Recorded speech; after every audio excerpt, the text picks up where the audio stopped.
Kairali agriculture multi state cooperative society ലിമിറ്റഡിന്റെ ആഭിമുഖ്യത്തിൽ തൃശ്ശൂരിൽ ചിത്രകലാ പ്രദർശനം ആരംഭിച്ചു. കേരള ലളിതകലാ അക്കാദമി ആർട്ട് ഗ്യാലറിയിൽ വെച്ച് echoes of the warming world എന്ന പേരിലാണ് പ്രദർശനം ആരംഭിച്ചത്. Kairali agriculture MSCS chairman KV Ashokan ചടങ്ങിന് അധ്യക്ഷത വഹിച്ചു. ഗുരുവായൂർ ദേവസ്വം ചുമർ ചിത്രകലാ institute retired principal KU Krishnakumar പരിപാടി ഉദ്ഘാടനം ചെയ്തു. കേരളത്തിന്റെ വിവിധ ഭാഗങ്ങളിൽ നിന്നുള്ള അസാധാരണ പ്രതിഭയുള്ള ശാരീരിക വെല്ലുവിളികൾ നേരിടുന്ന കലാകാരന്മാർ ക്യാൻവാസിൽ കൈകൊണ്ട് വരച്ച ചിത്രങ്ങളാണ് പ്രദർശനത്തിൽ ഉള്ളത്.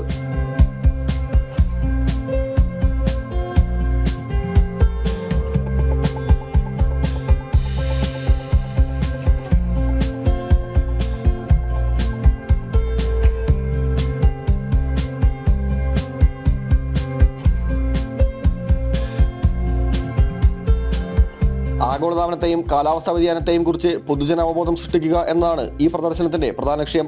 അതോടൊപ്പം കലാകാരന്മാരെ സാമ്പത്തികമായി പിന്തുണയ്ക്കുകയും അവരുടെ കഴിവുകൾ പ്രദർശിപ്പിക്കാൻ ഒരു അന്താരാഷ്ട്ര വേദി നൽകുക എന്നതും ഈ പ്രദർശനത്തിന്റെ ലക്ഷ്യമാണ്. കാലാവസ്ഥാ വ്യതിയാനം ലഘൂകരിക്കുന്നതിനും പാരിസ്ഥിതിക സുസ്ഥിരത പ്രോത്സാഹിപ്പിക്കുന്നതിനും സജീവമായി പ്രവർത്തിക്കുന്ന സ്ഥാപനം കൂടിയാണ് കൈരളി അഗ്രികൾച്ചർ MSCS ലിമിറ്റഡ്. പ്രദർശനം മാർച്ച് 5 വൈകിട്ട് 5 മണിക്ക് സമാപിക്കും. പ്രവേശനം സൗജന്യമാണ്. ജനം, തൃശൂർ.